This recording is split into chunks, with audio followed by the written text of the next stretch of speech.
The number one vital element needed for life is oxygen, and that's not a surprise, is it? Because every single cell in the human body depends on a constant supply of it. The brain can only survive a few minutes without oxygen before irreversible damage begins. And that shows you just how foundational this element is. It's the very first thing the body cries out for, the very first thing the newborn searches for when it draws that first breath, and the last thing a person releases when life comes to its quiet close. Oxygen fuels every metabolic process, every electrical impulse in the nervous system, every contraction of the heart. Without it, there's no movement, no thought, no life. But right after oxygen comes something we often underestimate: water. And that second vital element holds an astonishing influence on the way the body works, almost like the silent partner that supports oxygen function in every cell. We can go only 3 minutes without oxygen, but water gives us just a little more time. People often say, 3 days without water and you're gone. But stories like the one from The Long Walk, where prisoners escaped a Siberian work camp and wandered through deserts nearly 2 weeks without water, reminds us that the body is incredible, resilient, and determined, yet not invincible.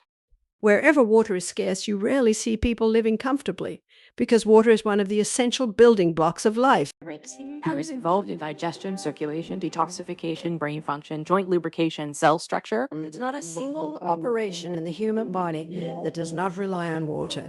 People often tell me, I don't need water. If I drink water, my feet swell, or I'll be running to the bathroom all day if I drink it. When I hear those things, I know immediately that the water is not getting inside their cells. It's passing straight through them because the body doesn't have the minerals it needs to pull that water across the cell membrane and actually hydrate the tissues. And that brings us to the third most vital element, sodium. This surprises some people because for years sodium has been painted as the villain, but sodium is essential for life. It maintains fluid balance, nerve transmission, and muscle function. The problem is not sodium. The problem is the kind of sodium people are consuming. In nature, seawater contains 92 minerals, and about 30% of that mineral content is sodium, balanced beautifully with chloride and many other minerals that support the body. When seawater evaporates, the first crystals to form are sodium chloride, and what man does is scoop up those first crystals, bleach them white, add aluminum so it runs freely, and sell that as table salt. And that is a harsh, dangerous form of sodium because now you've isolated two strong minerals and removed the other 90 that soften, buffer, and balance them. Inject pure sodium chloride into the bloodstream and it would kill. But balanced in nature with its mineral companions, sodium is life-sustaining. People who eat refined table salt on everything, even before tasting their food, experience damaged taste buds, high sodium levels outside the cell, and disrupted sodium-potassium balance inside the cell. The cell membrane depends on sodium-potassium pumps that constantly move sodium out and potassium in. When someone eats too little fruits and vegetables, our richest source of potassium, and too much table salt, sodium rises, potassium falls, and the delicate pump begins to malfunction. The sodium moves into the cell where it should be, water follows, and the cell begins to swell. That is one of the root causes of high blood pressure. This is why some holistic physicians, like Dr. Lelangre in France, put their high blood pressure patients not on no salt, but on Celtic salt, a mineral-rich sea salt that contains 82 minerals, including 3 forms of magnesium. Magnesium is a water-hungry molecule, pulling moisture toward itself, helping water move into the cells where hydration truly happens. When someone takes a tiny crystal of Celtic salt on the tongue for drinking water, those minerals are absorbed through the mucous membranes, delivered to the cell membrane, and they pull the water inside the cell. It is one of the quickest ways to hydrate the body properly, not just fill the bladder. And that is why the balance between oxygen, water, and minerals is so vital. Oxygen sustains life, water moves it through the body, and minerals ensure that both reach the exact places they are needed. Most people are walking on every day in a state of chronic dehydration without realizing it. And the remarkable thing is that the body is so wonderfully made, it tries to keep functioning even when its most basic need is being neglected. People often assume dehydration means feeling thirsty, lips cracking, or a dry mouth, but those are late-stage signs. The truth is the body begins to suffer long before thirst arrives. I've asked many people, how much water do you drink? And the answers tell me everything I need to know. Some say they don't like water, as if the body cares whether we like it or not. Some say if I drink water, my feet swell, or if I drink water, I'm just in the bathroom all day. And those comments let me see immediately that the water is not getting into the cells. It's going straight through them because the body does not have the mineral balance it requires to pull the water across the cell membrane and actually hydrate the tissues. That not hydration. That's just flushing. When water cannot enter the cell, the body becomes dehydrated at the cellular level, even if someone is drinking several glasses a day. The cells are little engines, and they need water inside them to function. Without adequate water, the cell membrane becomes rigid, the internal chemistry becomes too concentrated, and the normal metabolic reactions slow down. The body senses this and slips into what I call draught management. It begins rationing water, pulling it from places where it doesn't threaten survival quite as much, such as the lining of the stomach, the joints, the lungs, or even the brain. Dr. Bat Mangelij, whom we often call Dot B, discovered that one of the earliest signs of dehydration is an overproduction of histamine. Histamine's role, among other things, is to regulate water distribution in the body during drought. So when someone shows signs of histamine excess, like allergies, headaches, sinus congestion, it may simply be the body crying out for more water. He wrote a whole book about this idea and titled it Your Body Many Cries for Water, because he saw again and again that diseases people were struggling with were often nothing more than severe dehydration in disguise. The body loses water all day long. It evaporates through the lungs with every breath. It leaves through the skin in perspiration. Even when a person feels cool, the kidneys flush out waste in the urine. The colon eliminates it in the stool. In oat, an average adult loses about 10 glasses of water every day just by being alive. And yet most people aren't drinking anywhere near that amount. They might have a cup of coffee, a soda, a flavored drink, believing they've done their part. But those beverages dehydrate the body even further. Caffeine and sugar force the kidneys to work harder, pulling water from the tissues, and suddenly the body is operating on a deficit. And when the deficit continues day after day, week after week, year after year, the body starts sending signals. Subtle at first, then louder. Headaches, fatigue, difficulty concentrating, irritability, dry skin, joint pain, acid reflux, constipation, low energy, cravings. Many people don't even connect these symptoms to dehydration. They think it aging or stress or bad luck, but often it's simply that their cells are thirsty. Some people believe that drinking a large amount of water all at once is the solution, but the body doesn't work well like that. Picture the earth in a rainstorm.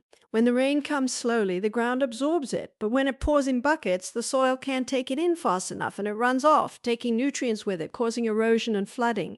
The body is the same. If someone gulps a large amount of water, most of it rushes straight through the digestive tract, causing bloating, excessive urination, and flushing out minerals instead of hydrating the cells. That is why so many people say, when I drink water, it just goes straight through me. They're drinking too much too fast, and they're missing the minerals that open the doorway into the cell. True hydration happens little by little, spread throughout the day, with water taken in combination with natural mineral salts that guide it into the cells. When the body is hydrated properly, everything works more smoothly. The brain becomes sharper because brain cells plump back to their natural size. The joints move comfortably because synovial fluid replenishes. Digestion improves because the stomach lining regains its mucosal layer. The lungs take in oxygen more efficiently because the alveoli have the moisture they need to collapse and expand fully. Even mood improves because the brain chemistry stabilizes when properly hydrated. Many people don't realize they've been dehydrated their entire lives until they finally start drinking water consistently and feel energy they haven't had in years. The body is always speaking, always trying to heal, always doing everything it can to restore balance, but we must give it the water it needs to do its work. Most people think dehydration simply means they aren't drinking enough water, but the real truth is far more intricate, because water alone cannot hydrate the body unless it can get inside the cell. And this is where minerals, especially sodium, become absolutely vital. You can drink glass after glass of water, but if the minerals that carry that water across the cell membrane are missing, the water will go straight through you, never touching the places that need it most. I've had countless people say to me, when I drink water, I just run to the bathroom all day. Or if I drink water, my feet swell, and those are two clear signs that the water is staying outside the cell, pooling in the rung compartments, not entering the tissues, not reaching the cells that are crying out for hydration. The body is wonderfully designed, but to any finely tuned system, it cannot operate effectively without its essential components, and sodium happens to be one of the most misunderstood and yet one of the most crucial. Sodium is often portrayed as the villain of modern diets, blamed for high blood pressure and heart disease. But the sodium found in processed table salt is not the sodium your body needs. In nature, sodium is always balanced with a full range of minerals that soften its strong effects and support its function. Think of seawater. It contains 92 minerals, and among those, sodium and chloride make up the greatest concentration, but they are supported by all the other minerals that buffer and harmonize them. When seawater evaporates, the first crystals to form are sodium chloride, and these are the very crystals that manufacturers scoop up, bleach, refine, strip of all their minerals, and then add aluminum so they pour easily. What left is an isolated, harsh compound that the body was never meant to handle in that pure form. If you were to inject pure sodium chloride into the bloodstream, it would be lethal. The body needs sodium, but it needs sodium in its natural, mineral-rich context. That difference is enormous. Inside every cell of the human body is the highest concentration of potassium. Outside every cell is the highest concentration of sodium. Between these two zones sits a beautiful, intelligent, selectively permeable membrane with sodium-potassium pumps constantly working to keep the balance just right. These pumps require energy, minerals, and proper hydration to work, and their job is to make sure sodium stays where it belongs and potassium stays where it belongs. But when someone eats little to no fruits and vegetables, which are our richest natural sources of potassium, and they sprinkle table salt on everything, sometimes even for tasting it, sodium begins to accumulate where it shouldn't. Potassium drops. The pump slows, the membrane becomes overwhelmed, sodium starts to slip inside the cell, and water follows. Cells swell. And that swelling is one of the root causes of high blood pressure. The doctor may say salt causes high blood pressure, and in a sense you're correct, but it is not the whole story. It is table salt, the refined mineral-stripped salt that contributes to the problem because it floods the body with sodium without any balancing minerals to help process it. This is why natural salts like Celtic sea salt can make such a dramatic difference. Celtic salt contains 82 minerals, including 3 forms of magnesium chloride, magnesium bromide, and magnesium sulfate. Magnesium is a water-hungry molecule. It pulls moisture toward itself, and because of that, Celtic salt is often slightly damp, especially when exposed to humid air. That dampness is not a flaw, but a sign of life, a sign of minerals that are able to hold water. When a person takes a tiny crystal of Celtic salt, no larger than a sesame seed, and places it on the tongue before drinking water, the minerals begin absorbing directly through the mucous membranes. They travel to the cell membrane, helping to activate the sodium-potassium pumps, helping to open that doorway so the water can travel into the cell instead of rushing past it. In that moment, hydration truly begins. Someone with high blood pressure would start with a very tiny crystal. Someone with normal blood pressure might take a slightly larger one. But the principle is the same. Minerals lead the water into the cell. This is why people who drink large amounts of water without minerals often end up more dehydrated. They flush their system without actually hydrating it. They urinate excessively because the body cannot hold on to that water without the minerals acting little oceans guiding it into the tissues. When someone finally begins to take water with proper minerals, they often come to me astonished, saying their energy is improved, their headache has vanished, their swelling has gone down, and even their digestion feels smoother. The body has been waiting for hydration, real hydration, but it cannot do it without the minerals that nature designed to accompany water. Sodium is not the enemy, it is essential, but the kind of sodium you choose and the minerals that accompany it determine whether it harms or heals. Potassium is one of the most vital elements for life, yet most people give it hardly a moment's thought, even though it is working inside every single one of their cells every second of the day. As sodium is the great regulator outside the cell, potassium is the stabilizer within, maintaining electrical balance, supporting muscle contractions, allowing nerves to fire properly, and helping the body convert food into usable energy. The highest concentration of potassium in the entire body is found inside the cell, and that is by design. Nature has orchestrated a beautiful balance where potassium pulls water and nutrients into the cell, supports enzyme function, and keeps the cell internal environment stable, while sodium holds structure and fluid balance on the outside.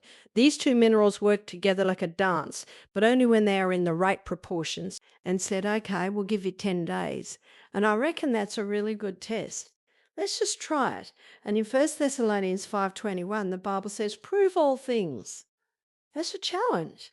Prove all things and hold fast. She's trying being positive, but the taste still, Joe, upsetting that my alive and well. In nature, potassium is abundant in the foods that were meant to nourish us. Fresh fruits, fresh vegetables, leafy greens, legumes, and whole plant foods. Bananas, avocados, oranges, tomatoes, potatoes, leafy greens, beans. These foods are rich with potassium that the body can use immediately. But modern eating habits have drifted far from these natural sources. People rush through their days grabbing processed snacks, prepackaged meals, white bread, sugary treats, salty chips, and fast food that has been stripped of its mineral content. In these processed foods, sodium is often sky high, added in excess to enhance flavor and extend shelf life, while potassium is almost non-existent. So the body receives mountains of sodium and barely a whisper of potassium. Over time, this imbalance becomes more than the body's intricate sodium-potassium pumps can handle. These pumps require energy and minerals to push sodium out of the cell and pull potassium in. But when dietary potassium is too low, there simply isn't enough raw material for the pump to do its job. Sodium starts slipping into the cell where it does not belong, and water follows sodium like a shadow. As the water enters, the cell begins to swell, and this swelling contributes to high blood pressure and inflammation. The doctor may look at the numbers and blame salt alone, but the deeper truth is that it's the lack of potassium-rich foods that make sodium behave badly. Sodium is not the problem when it is in balance. The real issue is imbalance, and potassium is the missing piece. Potassium does far more than just balance sodium and regulate blood pressure. It helps muscles contract and relax smoothly, letting the heart beat steadily and the digestive muscles move food along the intestines in calm, rhythmic waves. When potassium is low, muscles cramp, twitch, or weaken. People may feel tired, irritable, or mentally foggy. The heartbeat can become irregular, nerves can misfire. The digestive system may slow down, causing bloating or constipation. These symptoms often show up long before a person realizes they are potassium deficient. And because potassium works quietly inside the cell, its absence is not always obvious until the imbalance has been happening for years. One of the reasons potassium deficiency is so common is that the modern world has taught people to fear fruits because of their sugar content, or to avoid potatoes because they think they will gain weight, or to skip vegetables because they require time to prepare. Convenience has taken the place of nourishment, and yet the body is quietly longing for the foods that give it life. When someone begins adding potassium-rich foods back into their diet, fresh greens, banana, an orange, a bowl of lentils, a sweet potato, it can feel like the body wakes up. The sodium-potassium pumps begin working more efficiently, the cells regain their shape, water flows properly into the tissues, the body relaxes because it finally has what it needs. Potassium works in harmony with sodium, not in competition. They are partners. Sodium outside the cell, potassium inside the cell, and both working together through those tiny pumps to maintain the electric potential that powers every heartbeat, every thought, every movement. Without enough potassium, that balance is disrupted. Without enough fruits and vegetables, the internal body landscape becomes parched and unstable. But when potassium is restored through whole living foods, something beautiful happens. The body begins to heal its electrical rhythm. The cells return to their proper hydration, the blood vessels soften, the heart steadies, and people often tell me they feel calmer, clearer, more grounded, because their cells finally have the mineral that was always meant to live within them.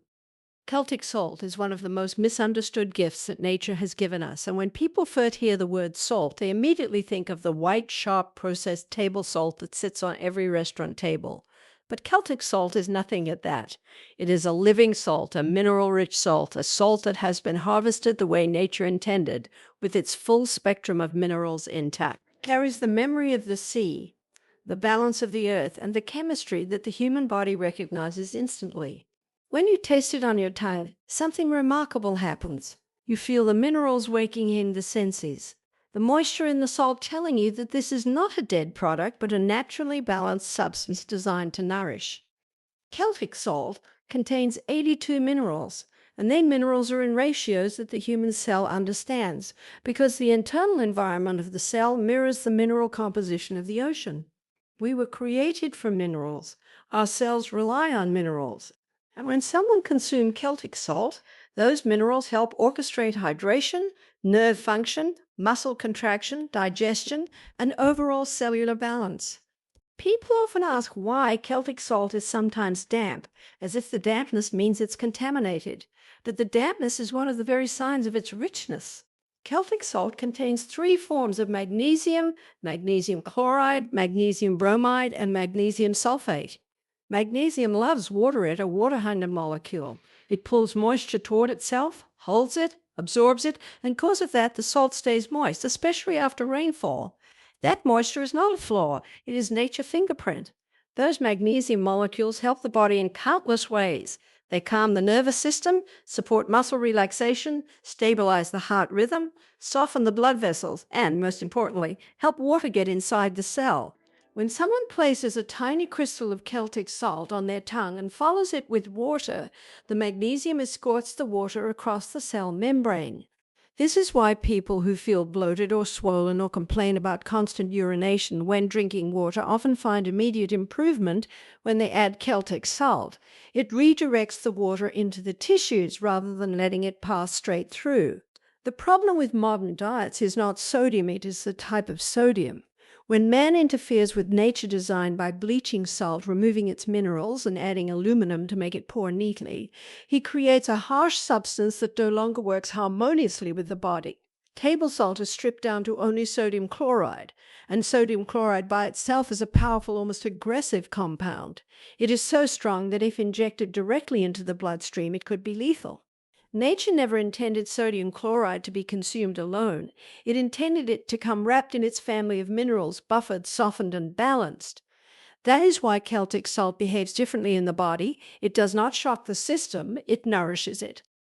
Many people who struggle with high blood pressure assume they must avoid all salt, but doctors at Dr. Lilongre in France have long understood that the issue is not salt but the absence of minerals. He puts his high blood pressure patients on Celtic salt because once the body receives the minerals it needs, the sodium-potassium pump begins working properly again. The cells stop swelling. The blood pressure stabilizes. The body returns to balance. Celtic salt carries minerals that support hydration at the deepest cellular level. Instead of drawing water out of the cells or creating swelling, it gently helps water enter the cell where true hydration takes place. Celtic salt also supports digestion, hormone production, adrenal function, and even taste. People who rely on table salt often find their taste buds dulled.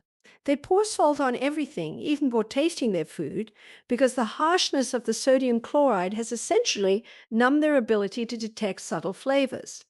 Celtic salt does the opposite. Its mineral richness enhances natural flavors, awakens the palate, and shifts the relationship someone has with food.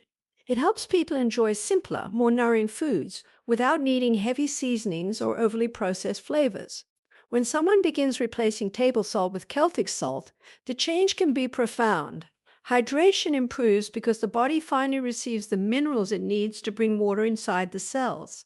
Energy increases because the sodium-potassium pump begins functioning more efficiently. Blood pressure may stabilize. Digestion strengthens. Cravings lessen because the body is receiving real minerals rather than empty compounds. And slowly, the body-internal communication becomes clearer. Celtic salt is not just a seasoning, it is a foundational mineral source that supports the very chemistry of life. When you give the body minerals in their natural form, it knows exactly what to do with them. The relationship between sodium and potassium is one of the most elegant balancing acts in the entire human body, and yet it is one of the most disturbed by modern living. Inside every cell sits a high concentration of potassium. Outside every cell, bathing the spaces between tissues, is a high concentration of sodium. And between those two worlds is the cell membrane, a beautifully designed gatekeeper with tiny pumps, sodium-potassium pumps that never stop working. Day and night they push sodium out of the cell and pull potassium in, maintaining the electrical charge, fluid balance, and internal chemistry that allow the cell to function. But these pumps are not automatic machines. They require energy, they require minerals, they require proper hydration, and they rely heavily on you giving the body the right balance between sodium and potassium. When that balance is lost, the entire body begins to suffer. Most people today eat far too much sodium in the form of harsh refined table salt and far too little potassium because their diets are low in fruits and vegetables. The human body was designed to receive potassium from living foods, spinach, avocados, oranges, bananas, tomatoes, lentils, sweet potatoes, leafy greens. But modern diets are filled with processed foods that have been stripped of their minerals and then loaded with sodium to compensate for lost flavor. When a person consumes too much sodium and too little potassium, the sodium-potassium pump begins to falter. Sodium gets trapped inside the cell where it does not belong, and because water follows sodium, water rushes in behind it, causing the cell to swell. That swelling in the cells translates into swelling in the tissues and tension in the blood vessels, contributing to high blood pressure. So while a doctor may say salt causes high blood pressure, the deeper truth is that it is the imbalance between sodium and potassium that creates the problem. Potassium is responsible for helping muscles contract and then relax. The heart is a muscle, the intestines are lined with smooth muscle, the blood vessels themselves are muscular tubes. When potassium levels drop too low, those muscles can no longer relax properly. Heartbeat rhythms can become irregular, blood vessels can tighten, digestion can slow, people may feel fatigued, irritable, foggy, or experience muscle cramps. And yet they may have no idea that the root of it is simply a lack of potassium-rich foods. The body whispers long before it shouts, and many of those whispers are potassium deficiency trying to express itself. Meanwhile, sodium outside the cell becomes too dominant when table salt is consumed excessively. But the sodium in natural salts, the Celtic salt, behaves differently because it arrives with its family of minerals, magnesium, calcium, trace elements, all working kicking to soften sodium tanks. With natural salt, the sodium-potassium pump can maintain its proper rhythm. With refined table salt, the pump becomes overwhelmed because the body has to deal with the sodium without any supporting minerals. Would be trying to lift a heavy log alone when it was meant to be lifted by many hands. The body cannot sustain that imbalance without consequences. When someone begins restoring potassium through fresh living foods, something beautiful happens. The sodium-potassium pumps wake up. They begin pushing sodium out of the cell the way they were designed to. Potassium enters the cell again. Water follows the potassium into the cell instead of being trapped outside or rushing straight through the body. Blood pressure often begins to settle because the internal fluid balance begins to normalize. Cells regain their natural shape. Nerves fire more smoothly. Muscles relax more fully. The person's energy returns because the cells are finally operating in the environment they were designed for. Balance is the key. Sodium without potassium is chaos in the body. Potassium without sodium is imbalance as well. But the right kind of sodium paired with the natural potassium found in fruits and vegetables is harmony. It is the rhythm of life inside the cell. The body is always striving for homeostasis, always trying to bring itself back into balance. And when you nourish it with the mineral-rich salts of the earth and the potassium-rich foods of the garden, the body responds quickly, gratefully, and often quite dramatically. It knows what to do. It has always known. It only needs the proper ingredients to restore the dance between sodium and potassium that keeps every cell alive. When people first hear the idea of taking a tiny crystal of Celtic salt on the tongue or drinking water, it sounds almost too simple to make any real difference. Yet it is one of the most effective hydration techniques because it works with the body's natural design. Most people think that drinking more water automatically means better hydration, but hydration does not happen when water passes through the digestive tract. Hydration happens only when water enters the cell, and water cannot enter the cell unless the body has the minerals required to pull it across the cell membrane. This is why so many people complain that when they drink water, they just end in the bathroom all day. The water never makes it into the tissues, it never nourishes the cells, it simply moves through, flushing without hydrating. Others say their feet swell or their hands puff up when they drink water, and that tells me the same story. The water is staying outside the cell, trapped in the extracellular spaces, because the sodium-potassium pumps do not have the mineral support they need. When someone places a tiny crystal of Celtic salt on the tongue, the mucous membranes immediately begin absorbing the minerals. There is no waiting for digestion or breaking down or processing. Those minerals enter directly into the bloodstream and head straight for the cell membrane, where the sodium-potassium pumps are constantly at work. Celtic salt contains magnesium chloride, magnesium bromide, and magnesium sulfate, all of which are hygroscopic, meaning they have an attraction to water. Magnesium is one of the most water-loving molecules in the body, and these forms of magnesium act as little guides, helping draw the water through the cell membrane. When the water arrives at the doorway of the cell, the minerals help open that doorway, and the water travels inside the cell where it can finally hydrate, nourish, and energize the tissues. It is one of the quickest, most efficient ways to hydrate the body at the cellular level. People often feel surprised at how quickly their body responds. They find that instead of running to the bathroom 10 times a day, the water begins to stay in the body, moving into the tissues and muscles rather than rushing through. Their energy increases because the cells are no longer gasping for water. Their headaches lessen. Their digestion improves. Their mind becomes clearer because true hydration affects everything. The body begins to feel balanced, calmer, steadier, because the water is finally being used the way nature intended. And all of this begins with something as small as a sesame-sized crystal of mineral-rich salt placed on the tongue for each glass of water. The size of the crystal depends on the individual. A person with high blood pressure should start with a very tiny crystal, no bigger than a grain of sesame. Someone with normal blood pressure may take a crystal 2 or 3 times that size. The goal is not to overwhelm the system, but to gently reintroduce the minerals needed to guide the water into the cells. It is not about taking large amounts of salt. It is about taking the right kind of salt in the right way. And once the minerals are balanced, natural, and in ratios the body recognizes, the body knows exactly what to do with them. Another key piece is timing. Drinking water all at once floods the body and overwhelms the kidneys. Drinking it slowly, spaced throughout the day, allows the body to absorb it properly. When someone combines this slow, steady intake of water with a tiny crystal of Celtic salt, they begin to mimic the way nature hydrates the earth.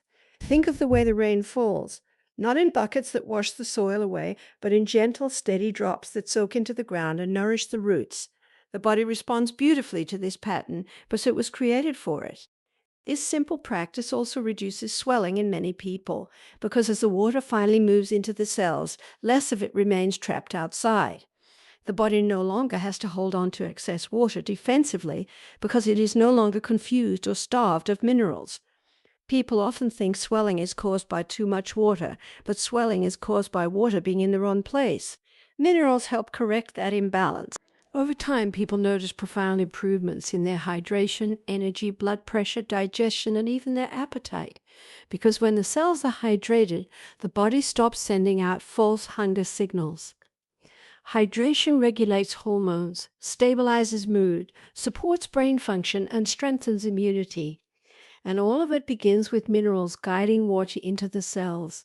A tiny crystal of Celtic salt on the tongue before every glass of water, such a small act with such a large impact, because it restores the body's natural ability to hydrate and heal.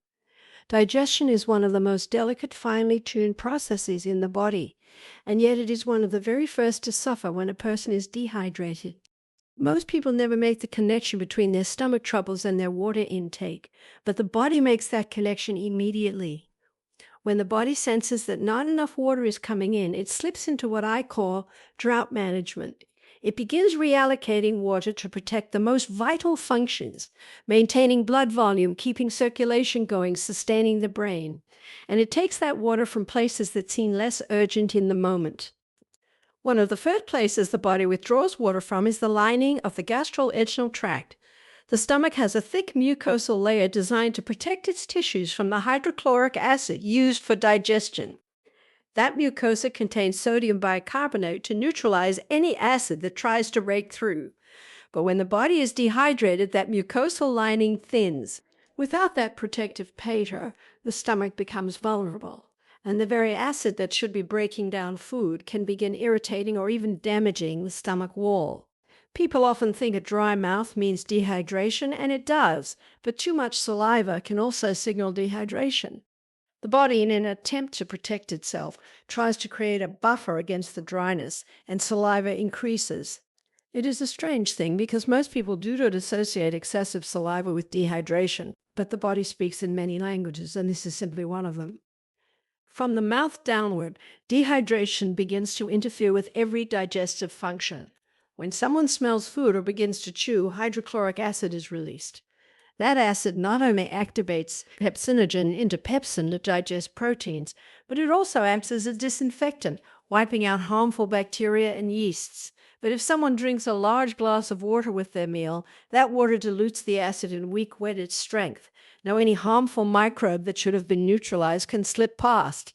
This is part of why Helicobacter pylori can thrive in a dehydrated, weakened stomach environment. When the mucosal lining is thin and the stomach acid is diluted, irritation begins. And when irritation continues, ulcers form. Many people blame stress or spicy foods, but the underlying issue is often dehydration, water not reaching the tissues that need it. Dr. Bep Mangel-Leach, whom we call Dr. Read extensively about this, showing that the very first place the body pulls water from in a drought scenario is the gastrointestinal lining, and that alone can lead to a cascade of digestive problems. Farther down the digestive tract lies the pancreas, an organ with two major roles. It produces insulin and glucagon to balance blood sugar, and it produces digestive enzymes of pancreatic lipase, amylase, and proteases to finalize digestion. All of these enzymes are water-based. Without adequate water, the pancreas cannot make them in sufficient amounts. People who are dehydrated often feel bloated, gassy, or heavy after meals, not because they have food sensitivities, but because the digestive system simply doesn't have the water to produce the enzymes needed to break the food down. The pancreas struggles, blood sugar becomes unstable, and the person may feel tired or irritable after eating. The intestines also rely heavily on water. Without it, the stool becomes hard and dry, peristalsis slows, and constipation develops. Many people treat constipation with fiber supplements or laxatives when the real solution is water. Water getting into the cells and tissues of the digestive tract. Then there is the impact dehydration has on the brain. Brain cells shrink when they are thirsty. Headaches become common. Concentration becomes difficult. Negative thought patterns grow stronger. Even mood regulation requires water. The brain is about 75% water, and when that water level drops, the entire emotional landscape shifts. A person may feel discouraged, anxious, or mentally foggy, never realizing that their brain is simply dehydrated. The joints, too, depend on hydration. Synovial fluid, the cushion in every joint, is 99% water. When the body reallocates water away from the joints to maintain blood volume, those joints begin to ache. People call it arthritis, but sometimes it's simply dehydration. When someone starts drinking water properly with minerals, the synovial fluid replenishes and the joints glide smoothly again. Even the lungs depend on proper hydration. At the end of each airway is an alveolus, a tiny sac that exchanges oxygen and carbon dioxide. In each alveolar is a microscopic droplet of water. When you breathe out, that droplet collapses the alveolus so stale air can leave fully. But in dehydration, that droplet is insufficient, the alveolar cannot collapse fully, and the lungs cannot exchange gases efficiently. The person may feel tired, short of breath, or unable to take a deep, satisfying breath. Not because something is wrong with their lungs, but because something is wrong with their hydration. Dehydration touches every inch of the digestive system and every part of the body beyond it. It is one of the quietest, most easily overlooked causes of distress the body experiences, but once corrected, the improvements can be profound. The body cries for water are gentle at first, but they grow louder when ignored. And hydration, real hydration at the cellular level, nourishes every function from the stomach to the brain to the joints to the lungs. The body knows how to heal when we give it what it has been longing for. Most people have never been taught how to drink water properly, and it sounds strange at first because drinking water seems like the simplest thing in the world. But the body is incredibly particular about how it receives water. It doesn't nest large quantities dumped in all at once. It doesn't like water that arrives without minerals. It doesn't like long gaps of dryness followed by a sudden flooding. When someone drinks a whole glass of water in one big gulp, the body can't absorb it. The kidneys are overwhelmed, the stomach becomes bloated, and most of that water ends up rushing straight through, leaving the person running to the bathroom. When they do that repeatedly throughout the day, they begin to think their body can't handle water, when the truth is simply that they're drinking it in a way the body was never designed to use. Hydration is not the same as water consumption. Hydration means water entering the cell, nourishing the cell, staying in the tissues, and supporting the chemistry of life. And that happens when water is taken steadily, gently, and with the mineral support that nature intended. The body loses about 10 cups of water every day through breathing, sweating, urination, and bowel movements. That last continues whether someone is active or still, hot or cool, awake or asleep. There is no day off for water loss. So the body depends on the water we give it throughout the day.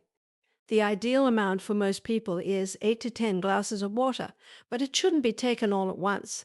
It should be taken little by little, the way rain falls on the earth. Nature never dumps an entire lake in one moment. It gives moisture in gentle intervals, allowing the ground to absorb it, hold it, and use it. When rain comes in a sudden heavy downpour, the soil can't absorb it. It runs off, erodes, floods, and carries nutrients away.